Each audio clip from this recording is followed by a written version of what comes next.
Hello everyone. तो आज की क्लास में हम लोग अष्टांग हृदय का जो 8th चैप्टर देख रहे थे उसको कंटिन्यू करेंगे और यहाँ पे उस चैप्टर को फिनिश करेंगे। ओके। तो लास्ट क्लास में हम क्या पढ़ रहे थे? तो लास्ट क्लास में हम विसूचिका के बारे में पढ़ रहे थे। तो मैंने बता दिया था विसूचिका एक्चुअली में होता क्या है। तो जिसमें सुई चुभने जैसी पीड़ा होती है उस रोग को अपन लोग क्या कहते हैं? विसूचिका कहते हैं। तो अभी की क्लास में हम लोग इसके लक्षण के विषय में बात करेंगे, चिकित्सा के विषय में बात करेंगे, ठीक है। और ये जो पूरे चैप्टर है उसको फिनिश करेंगे। साथ ही साथ आप लोगों को जो एमसीक्यू बेस्ड जो क्वेश्चंस है, ठीक है, टॉपिक वाइज, वो आप लोगों को मैं बाद में प्रोवाइड कर दूंगा, ठीक है। और जैसे ही क्लास वगैरह एंड होगा ना उसके बाद में मैं लास्ट में आप लोगों को जो टॉपिक वाइज एमसीक्यू बेस्ड जो भी क्वेश्चंस है वो मैं आप लोग को अवेलेबल करा दूंगा। तो स्टार्ट करते हैं आज की जो क्लास है वो। तो लक्षण के विषय में बात कर रहे हैं विसूचिका के। तो विसूचिका जो रोग होता है इसमें आपका क्या बताया गया है? विसूचिका रोग में वात के कारण क्या होगा? वात के कारण अधिकतर ध्यान देना, वात के कारण क्या होता है? पेन होता है, शूल होता है, ठीक है। साथ ही साथ जो भ्रम है, ठीक है, कन्वर्जन है वो होगा, अनाह होगा, ठीक है, कंपन होगा, तो शरीर में कंपन्नता हो जाएगी, ठीक है। साथ ही साथ जकड़ाहट मतलब स्टेफनेस आपको देखने को मिलेगा। तो ये सभी वात के कारण हो रहे हैं, ये वात दोष के कारण ये सभी जो लक्षण है वो आपको देखने को मिलेंगे, ये सिम्टम्स आपको देखने को मिलेगा कि पेन होगा पेशेंट को, भ्रम होगा, ठीक है, अना होगा, शरीर में कंपन्नता आपको देखने को मिलेगा, स्टिफनेस यानी कि जकड़ता देखने को मिलेगा। तो ये सभी चीजें आपको वात के कारण देखने को मिलेगा। पित्त के कारण क्या क्या होगा? तो पित्त के कारण ज्वर होगा, ठीक है, अतिसार की उत्पत्ति होगी, ठीक है, यानी कि डायरिया हो जाएगा। ज्वर मतलब फीवर, अतिसार मतलब डायरिया। अंतर्दाह मतलब बर्निंग सेंसेशन होगा, कौन से पार्ट में? अंदर के पार्ट में। साथ ही साथ प्यास लगेगा, बहुत ज्यादा प्यास लगेगा। पित्त जब रहता है, बढ़ा रहता है, तो प्यास ज्यादा लगती है। साथ ही साथ मूर्छा आदि की उत्पत्ति होगी।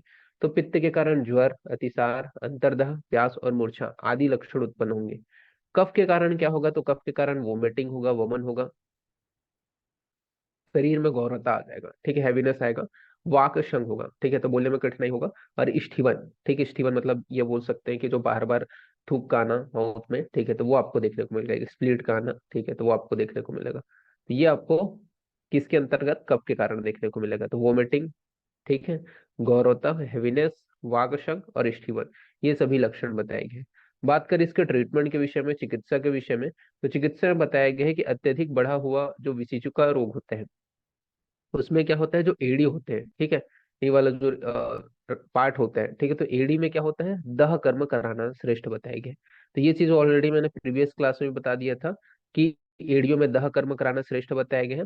तथा रोगी को उसी दिन उपवास करा करके उसी दिन विरेचन कराना चाहिए, ठीक है। अब उस दिन क्या करेंगे? उसी दिन जिस दिन उसको क्या है दह कर्म कराए हैं उसी दिन क्या है उपवास करा करके उसी दिन उसे क्या कराना चाहिए? तो विरेचन कराना चाहिए, ये यहाँ पे बताया गया है। इसके बाद में संसर्गत जो क्रम है, ठीक है, जैसे कि मंडपेय, विलेपी या वागु, जैसे अपन लाइट डाइट जो है वो अपन दे सकते हैं। तो ये आपका विसूचिका का ट्रीटमेंट वगैरह हो गया, ठीक है, लक्षण हो गया। अब बात करते हैं दंड अल्सक के विषय में। तो दंड अल्सक होता क्या है, क्या है डिसीज है? तो यहाँ पे बोला गया है कि आम अन्न द्वारा महास्रोतस, महास्रोतस यानी कि आपका किसको बोला गया है? महास्रोतस के अंतर्गत मुख और गुदा मार्ग को बोला गया है। इसके अवरुद्ध होने के हो जाने से, ऑब्स्ट्रक्शन होने के कारण क्या होता है? जो वात है वो कुपित हो जाता है, और कुपित होकर के जो दोष है वो तिर्यक मार्ग की ओर अर्थात रसवाही स्रोतसों के द्वारा संपूर्ण शरीर में क्या करता है? फैल जाता है, और शरीर में डंडे की भांति स्तंभित कर देता है, और शरीर को क्या है? डंडे की भांति स्तंभित कर देता है। इसलिए इस रोग को क्या कहते हैं? दंड अल्सक कहते हैं। इसलिए इस रोग का नाम क्या किया गया है?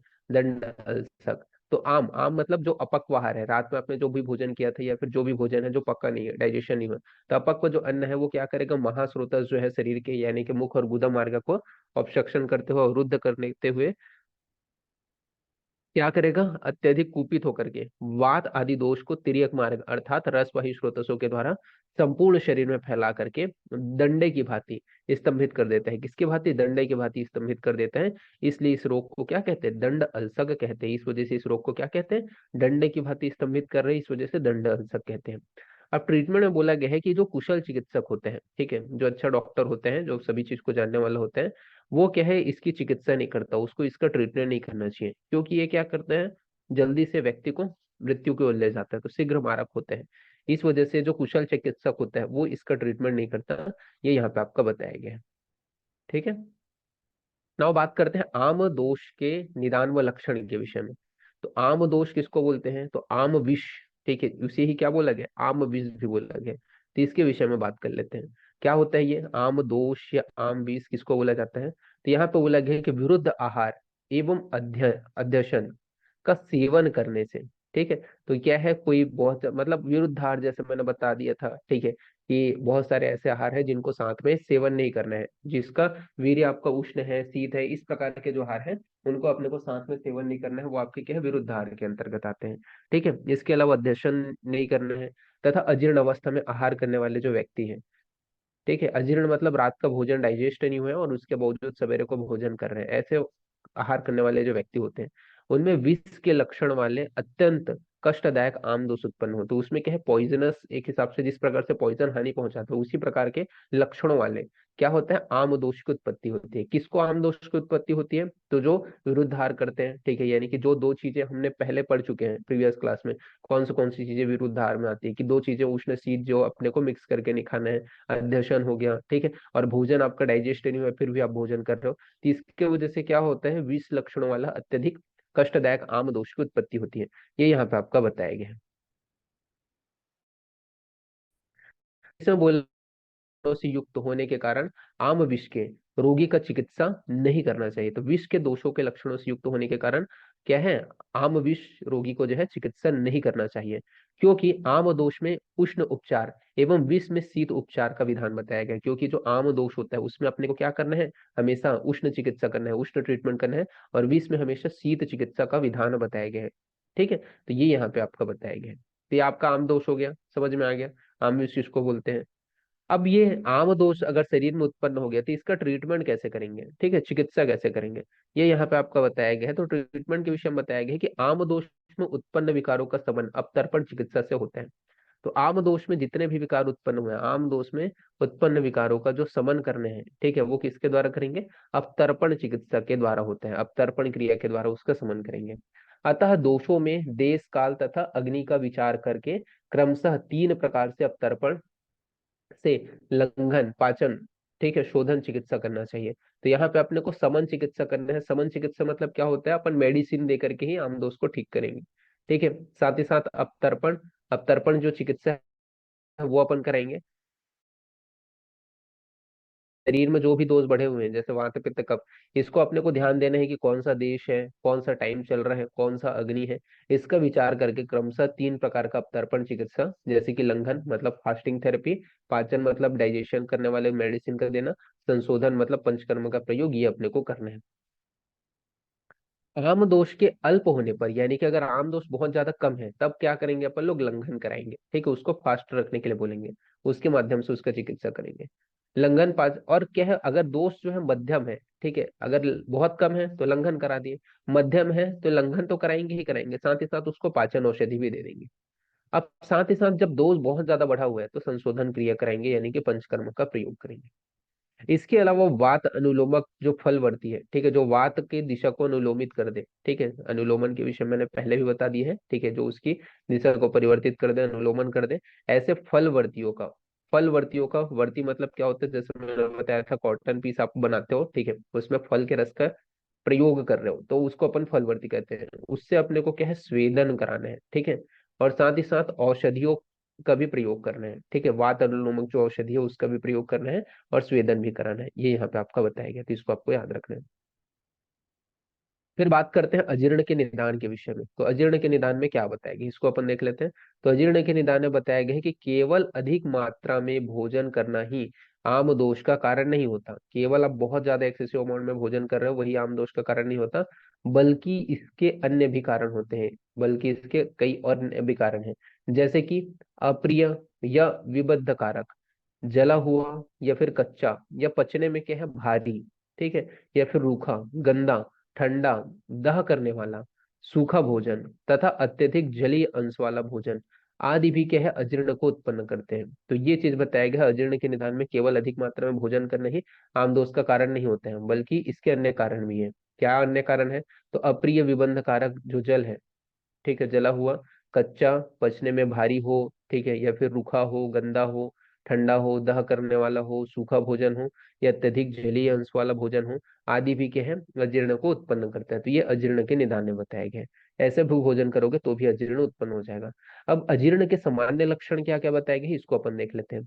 तो अजीर्ण के सामान्य लक्षण बताया गया है कि विबंध होता है, ठीक है, विबंध मतलब कॉन्स्टिपेशन होगा, यानी कि मल मूत्र का जो है अप्रवृत्ति, यानी कि निकलेगा ही नहीं, या फिर निकलेगा भी बहुत कम मात्रा में निकलेगा, तो कॉन्स्टिपेशन हो गया। ग्लानि हो गया, मतलब बहुत ज्यादा वो दुखी रहेगा इस वजह से, ठीक है। फिर मल मूत्र का जो है अति प्रवृत्ति, बहुत ज्यादा एक्सेसिव अमाउंट में, एक तो क्या है, स्टूल आउट हो जाएगा। या फिर वायु का विमार्गमन हो जाना, मतलब जो वायु की जो दिशा है, आपके 5 प्रकार के बाद बताए गए, वायु बताए गए, प्राण उदान समान, उनका जो है कार्य जो है वो अपने कार्य को छोड़ करके दूसरे कार्य को, मतलब विमान गमन हो गए, ठीक है। जैसे कि प्राण वायु क्या करते हैं, श्वसन का काम करते हैं, उसको छोड़ करके दूसरे और कोई और काम को कर रहे हैं, तो उसका विमान गमन कहलाएगा, तो वो करने लग गया। विष्टंभन, विष्टंभन मतलब पेट का फूल जाना, शरीर में भारीपन हो जाना, भ्रम और अजीर्ण, ये सभी जो लक्षण है वो आपको देखने को मिलेगा, ठीक है। तो ये सामान्यतः किसके अजीर्ण के, किसके लक्षण है, तो अजीर्ण के लक्षण है।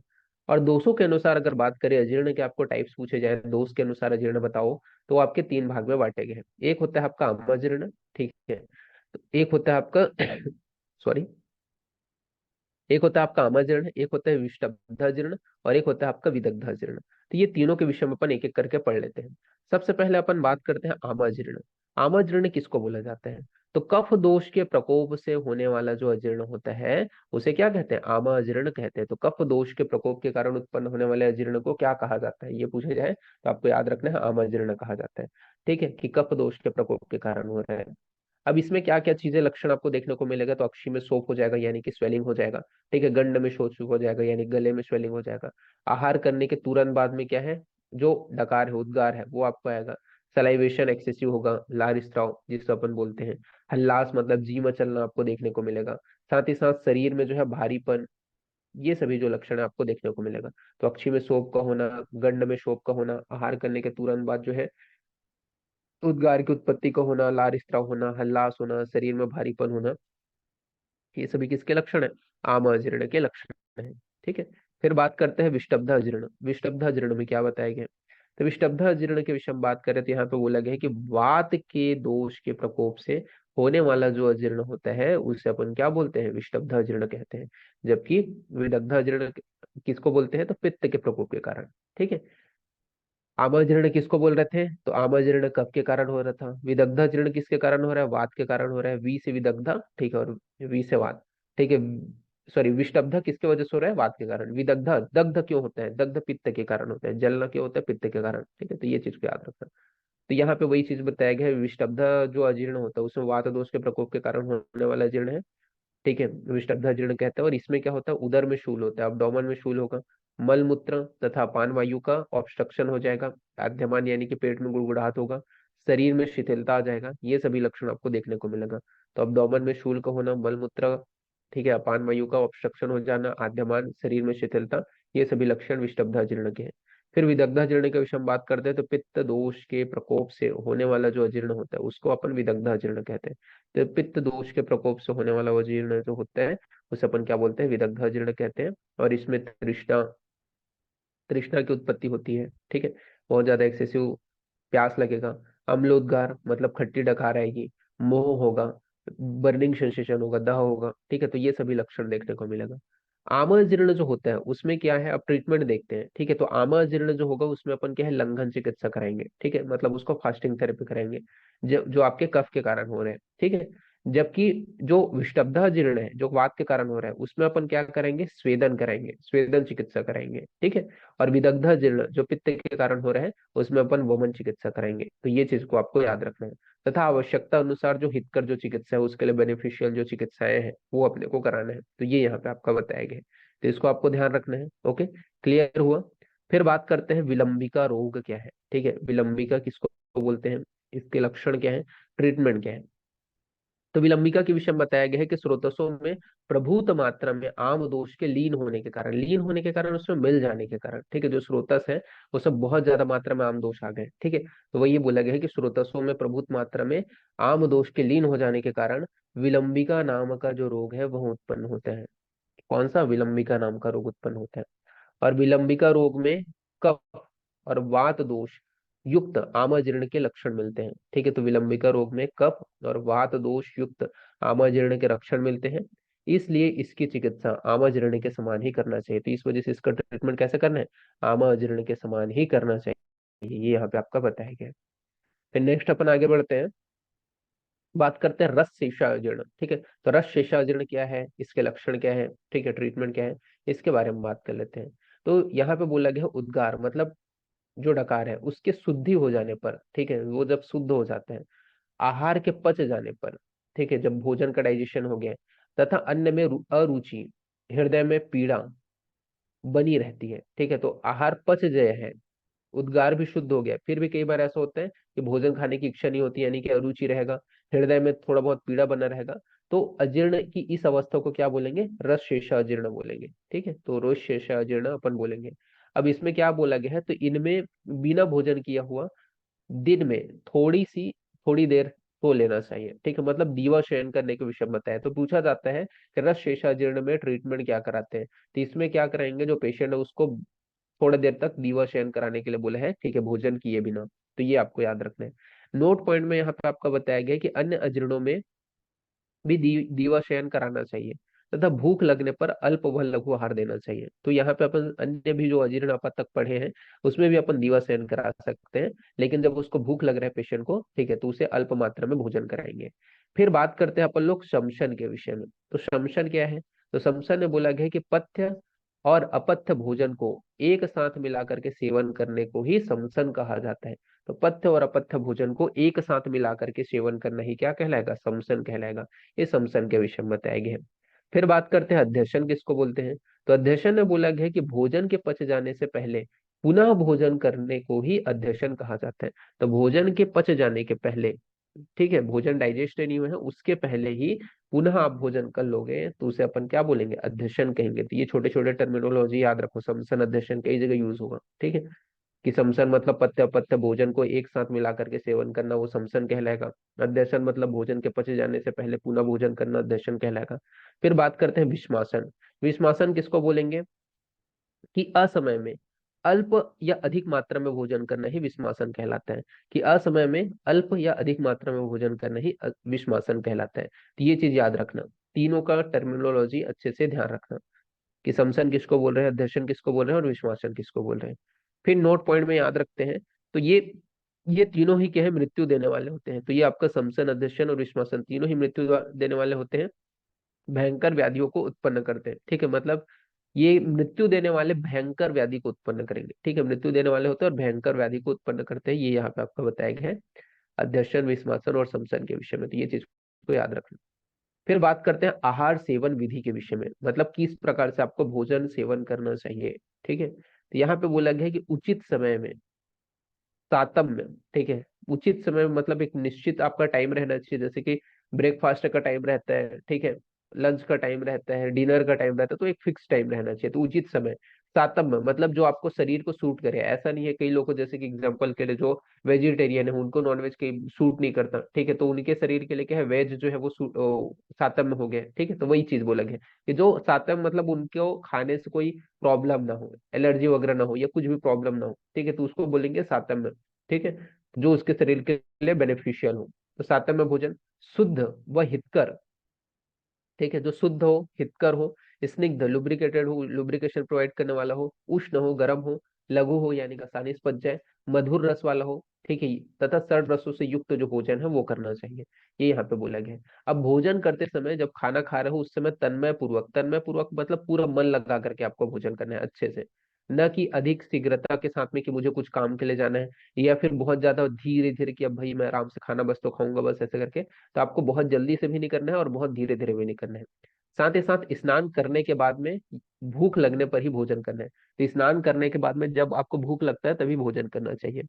एकांत में बैठ करके तथा हाथ पैर एवं मुख धोकर ही भोजन करना चाहिए। तो एकांत में बैठ करके हाथ पैर और मुख को धोकर ही भोजन करना चाहिए। ठीक है, तो ये आपका आहार सेवन की विधि में बताया गया। फिर अपथ्य तथा त्याज्य आहार के विषय में बात करते हैं। तो अपथ्य व त्याज्य आहार के विषय में क्या बताया गया है, साथ ही साथ मैं इस नोट्स का आपको लोगों को पासवर्ड बता देता हूँ। क्या रहेगा इसका पासवर्ड, पासवर्ड आपका रहेगा A8 JK2। ठीक है, ये आपको एक्यूरेट टाइप करना है, A8JK2। तो ये PDF आपको ओपन हो जाएगा। ठीक है। नाउ नेक्स्ट अपन बात करते हैं अपथ्य व त्याज्य आहार। तो अपथ्य व त्याज्य आहार में आपका यहाँ पे आपका क्या बोला गया है उसको अपन देख लेते हैं। तो अपथ्य व त्याज्य आहार कौन से जिसको आपका सेवन नहीं करना है। अपथ्य मतलब जो आपके शरीर के लिए सही नहीं है, त्याज्य मतलब जिनको त्याग देना चाहिए। तो यहाँ पे बोला गया तृण मतलब तिनका, उसको नहीं लेना है। ठीक है। इसके अलावा केश हो गया, मक्खी हो गया, इनसे युक्त जो गर्म किया गया जो आपका शाक है, ठीक है, या फिर निवीर्य निवीर्य युक्त अन्न है। निवीर्य युक्त अन्न यानी कि जिसकी जो अन्न है उसकी वीर्यता नहीं है। ठीक है, वीर्यता मतलब उसकी पोटेंसी नहीं है, उसके अंतर्गत उसका प्रॉपर जो है विकास नहीं हुआ है। ठीक है, उसको अपन निवीर्य बोलेंगे। तो ऐसे अन्न कभी सेवन नहीं करना है। बहुत ज्यादा गर्म भी नहीं खाना है। ठीक है। साथ ही साथ नमकीन भोज्य जो पदार्थ है उनका त्याग कर देना चाहिए। तो ये यहाँ पे बोला गया कि तिनका, केश, मक्खी आदि से युक्त जो पुनः गर्म किया गया जो शाक वगैरह है, ठीक है, या निवीर्य अन्न है, या अत्यंत उष्ण या नमकीन जो भोजन है उसको त्याग कर देना चाहिए। साथ ही साथ यहाँ पे आपका क्लाट हो गया, ठीक है, दही हो गया, छार हो गया, सिरका हो गया, कच्ची मूली हो गया, ठीक है, दुर्बल पशु पक्षियों का जो मांस जो सूख गया है, ठीक है, या सूखा जो मांस है, साथ ही साथ सुअर, भेड़, ठीक है, गाय, भैंस तथा मछली आदि का जो मांस है। इसके अलावा उड़द, सेम हो गया, विष कंद हो गया, ठीक है, पीठ से बना हुआ जो बने हुए जो पदार्थ होते हैं, या अंकुरित अन्य शुष्क आहार जो होते हैं, जो सूखे हुए जो अंकुरित आहार होते हैं, ठीक है, सूख गए हैं, ठीक है, गीले नहीं है वो, ऐसे साग वगैरह हो गए, या फिर फाणित हो गया, फाणित मतलब रावा हो गया। इनको क्या है, अधिक मात्रा में, इसको आप सेवन तो कर सकते हो पर अधिक मात्रा में सेवन नहीं करना है, ये चीज बोला गया है। ठीक है, सेवन कर सकते हो पर अधिक मात्रा में सेवन नहीं करना चाहिए, ये यहाँ पे आपका बताया गया है। तो ये क्या है, आपके अपथ्य आहार के विषय में बताया गया है, इसको आपको ध्यान रखना है। नाउ नेक्स्ट अपन आप आगे बढ़ते हैं, बात करते हैं पथ्याहार। पथ्याहार के अंतर्गत बताया गया है कि पथ्याहार के अंतर्गत यानी कि किनको किनका आपको सेवन करना चाहिए, वो क्या कहलाएंगे आपके पथ्याहार। तो पथ्याहार में बताया गया है कि साली चावल, गेहूं, जौ, साठी चावल, जांगल मांस, ठीक है, चौलाई हो गया, तथा जीवनी जो साग होता है जैसे भथुआ हो गया, हरण हो गया, कच्ची मूली हो गया, ठीक है, आंवला हो गया, द्राक्षा हो गया, परवल हो गया, मूंग हो गया, सरकरा हो गया, ठीक है। इसके अलावा आपका धृत हो गया, ठीक है, दिव्य जल हो गया। दिव्य जल मतलब आपका जो बारिश में जो सीधा नीचे में जमीन से गिरने से पहले बारिश का जल को तो अपन नहीं बोलेंगे उसको अपन, ठीक है, दिव्य जल मतलब एकदम प्योर जो जल होता है, साफ सुथरा जो जल होता है उसको बोलते हैं दिव्य जल। ठीक है। इसके अलावा दूध हो गया, शहद हो गया, अनार हो गया, सेंधव नमक हो गया, इनका प्रतिदिन सेवन करना चाहिए तथा जीवन भर इनका सेवन करना चाहिए, ये यहाँ पे आपका बताया गया है। ठीक है। फिर आहार सेवन का क्रम, किस क्रम से आपको जो है आहार को सेवन करना है। तो यहाँ पे आपका बोला गया है कि जो कमल कंद है, या गन्ने का गन्ना हो गया, केला हो गया, या नारियल हो गया, या ताल फल हो गया, कटहल हो गया, आम हो गया, मोदक हो गया, हलवा हो गया, या अन्य जो गुरु स्निग्ध मधुर जो आपके गाढ़े पदार्थ होते हैं, ठीक है, या फिर स्थिर जो खाद्य पदार्थ होते हैं, ऐसे भोजन को प्रारंभ में करना चाहिए। तो मतलब जो आपका कमलकंद, गन्ना, नारियल, ताड़ फल, स्निग्ध जो मधुर जो पदार्थ होता है उसको स्टार्टिंग में खाना चाहिए। इसके विपरीत, इसके अपोजिट जो रहेगा, जैसे कि ऐसे आहार जो द्रव्य जो हल्के हों, ठीक है, रूखे हों, कड़वे हों, ठीक है, तीक्ष्ण भोजन वाले हों, भोज्य पदार्थ हों, तो उनको लास्ट में खाना चाहिए। वह अधिक जो अम्लीय पदार्थ होते हैं, जो बहुत ज्यादा खट्टे होते हैं, अम्लीय पदार्थ होते हैं अत्यधिक, ठीक है, या लवण होते हैं, लवण रस वाले जो भोजन होते हैं उसको बीच में सेवन करना चाहिए। ये यहाँ पे आपका आहार सेवन के क्रम में बताया गया कि मीठे को पहले खा लो, ठीक है, जो बहुत ज्यादा कड़वा वगैरह है उसको लास्ट में खाओ, और जो आपको लवण वगैरह है, जो नमकीन वगैरह है, ठीक है, या खट्टा है उसको बीच में खाओ, ये यहाँ पे आपका बताया गया।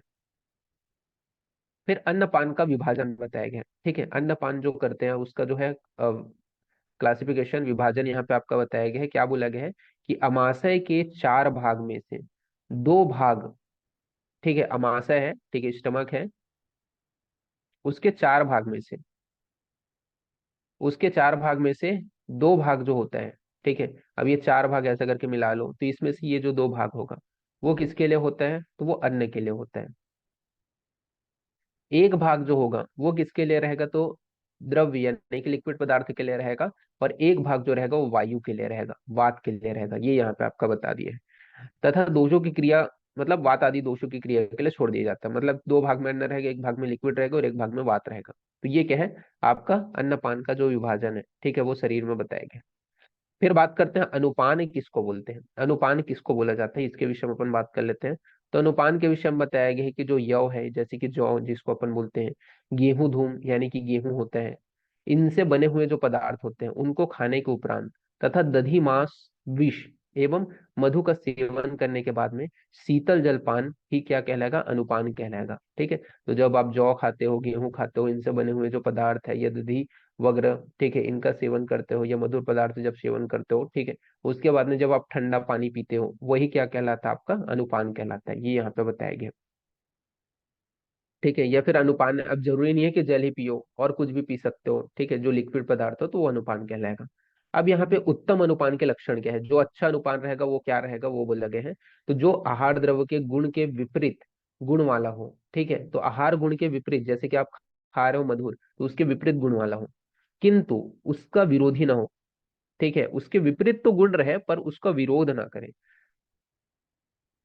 ऐसा जो अनुपान रहेगा ना, उसे उत्तम बताया गया है। तो जो आहार द्रव्य के गुण के अपोजिट रहे, पर उसका अपोजिट होने के बावजूद उसका विरोध ना करे, ठीक है, वो अनुपान जो होता है वो सदा उत्तम होता है। ये यहाँ पे आपका बताया गया है। फिर अनुपान से क्या क्या बेनिफिट होता है वो अपन देख लेते हैं। क्या क्या बेनिफिट होता है अनुपान से, क्या क्या लाभ है, वो यहाँ पे आपका बोला गया है कि उचित प्रकार से अनुपान से शरीर को ऊर्जा मिलती है, तृप्ति मिलती है, साथ ही साथ आहार रस शरीर में उचित ढंग से फैल जाता है। तो आहार रस उचित ढंग से फैल जाता है, सभी अंग दृढ़ हो जाते हैं, जितने भी शरीर के अंग हैं वो दृढ़ हो जाते हैं।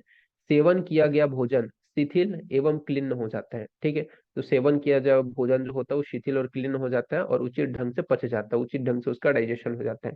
ये अनुपान के बेनिफिट्स बताए गए। तो उचित अनुपान से शरीर को जो है ऊर्जा तृप्ति मिलती है, आहार रस शरीर में उचित ढंग से फैल जाता है, सभी अंग दृढ़ हो जाते हैं, सेवन किया गया जो भोजन होता है वो शिथिल एवं क्लीन हो जाता है और उचित ढंग से पच जाता है। ये अनुपान के लाभ बताए गए। फिर अनुपान किसमें कॉन्ट्रा इंडिकेटेड है, निषेध है। तो उसके विषय में बताया गया है कि अनुपान किसमें निषेध है, कॉन्ट्रा इंडिकेटेड है, उसको अपन देख लेते हैं। तो ऊर्ध्व जत्रुगत रोगों में, ठीक है, जो आपके अपर लिम से रिलेटेड, जो ईएनटी से रिलेटेड प्रॉब्लम है, अपर लिम से रिलेटेड जो प्रॉब्लम है, उन रोगों में जैसे कि स्पेशली आपका श्वास हो गया, ठीक है, कफिंग हो गया, कास हो गया, उरच छत हो गया, पीनस मतलब जो आपका रेनाइटिस हो गया, भाषण या फिर स्वर भेद हो गया, ठीक है, तो इन सभी में क्या है, अनुपान जो है हितकर नहीं है। इन सभी में अनुपान हितकर नहीं है। ठीक है, तो निषेध मतलब कॉन्ट्रा इंडिकेटेड है, इनमें अपने को अनुपान नहीं करना है। क्लेद बहुत ज्यादा शरीर के कुष्ठ विसर्ग आदि प्रमेह, ठीक है, तो जो क्लेद होता है इसमें अनुपान हित का नहीं है। क्यों हित का नहीं है, क्योंकि जो क्लेद होता है इन सभी डिसीज में, क्लेद जो होता है, कफ जो होता है वो बहुत ज्यादा बढ़ जाया रहता है, और शरीर में जो है विसर्प कुष्ठ आदि रोग को तथा प्रमेह आदि जो रोग होते हैं, प्रमेह मतलब डायबिटीज वगैरह हो गया, ठीक है, या नेत्र आदि जो रोग है, या गले आदि जो रोग है, ठीक है, या तृष्णा आदि जो रोग है, इसमें भी अपने को अनुपान नहीं कराना है, क्योंकि इसमें क्लेद बढ़ा हुआ रहता है। सभी को अर्थात अर्थात स्वस्थ और रोगी दोनों को क्या है, द्रव्य पी करके एवं भोजन करने के तत्काल तत्काल बाद में, ठीक है, उसके जस्ट बाद में भाषण देना, यानी कि बोलना नहीं चाहिए तुरंत खाना खाने के बाद में, ठीक है, या फिर किसी भी जगह चलना नहीं चाहिए, या दिन में सोना, ठीक है, या फिर आतप सेवन यानी कि बहुत ज्यादा धूप में खड़ा रहना, धूप का सेवन करना, या अग्नि का सेवन, व रथ आदि में, या फिर कूदना फांदना, या घोड़े में सवारी करना, ये सभी चीजें नहीं करना चाहिए। ठीक है, तो ये अनुपान के बाद है निषेध चीजों को विषय में, मुख्य रूप से तो यहाँ पे आपको ये चीज ही याद रखना है। ठीक है, कि इन डिसीज में अपन नहीं करते हैं, विषर्प कुष्ठ स्किन से रिलेटेड डिसीज है, इनमें अनुपान कॉन्ट्राइंडिकेटेड है। तो ये चीज आपको याद रखना है। क्लियर हो गया। नाउ नेक्स्ट अपन आगे बढ़े। फिर बोला गया भोजन का समुचित काल। ठीक है, कौन से काल में अपने को भोजन करना चाहिए, समुचित काल क्या बताया गया। तो भोजन का समुचित काल के विषय में बात करें तो यहाँ पे बोला गया है कि मल मूत्र की सम्यक प्रवृत्ति हो जाने पर, हृदय के शुद्ध हो जाने पर, वात आदि दोष के अपने अपने मार्ग से, ठीक है, वात आदि जो दोष है उसका अपने अपने मार्ग से प्रवृत्त हो जाने पर, शुद्ध डकार आने पर, भूख लगने पर, ठीक है, तथा अपान वायु के उचित ढंग से, भूख लगने पर व अपान वायु का उचित ढंग से निकल जाने पर, जठराग्नि के प्रदीप्त हो जाने पर, व इंद्रियों के निर्मल हो जाने पर, तथा शरीर का हल्का हो जाने पर विधि पूर्वक आहार का सेवन करना चाहिए। और यही आहार जो है यही जो आहार है वो उसको क्या है उचित समय में सेवन करते रहना चाहिए। तो ये क्या है आपका, क्या बताया गया, भोजन का समुचित काल बताया गया है। ठीक है, तो ये चीज को आप ऐसे ही याद कर सकते हो, कोई इसमें दिक्कत नहीं है। अब लास्ट इस चैप्टर का टॉपिक देखते हैं अपन लोग, कि महाभूतों की अधिकता के आधार पर कौन से रस की उत्पत्ति होती है। तो इससे एमसीक्यू बेस्ड क्वेश्चन आ सकते हैं, ठीक है। जैसे कि आप इसको याद रखना, यहाँ पे आपका पृथ्वी हो गया, ठीक है, और जल महाभूत, इसकी वजह से क्या है, मधुर रस की उत्पत्ति हो रही है, ठीक है। तो पृथ्वी और जल, पृथ्वी और जल, इसकी वजह से क्या है, मधुर रस की उत्पत्ति हो रही है, ठीक है। तो मधुर, अम्ल, लवण, कटु, तिक्त, कषाय, ठीक है। तो ये तो आपको याद रहेगा, मधुर, अम्ल, लवण, कटु, तिक्त, कषाय। इसको आपको याद रखना है कि पृथ्वी और जल महाभूत की वजह से मधुर रस की उत्पत्ति होती है। फिर इसके बाद में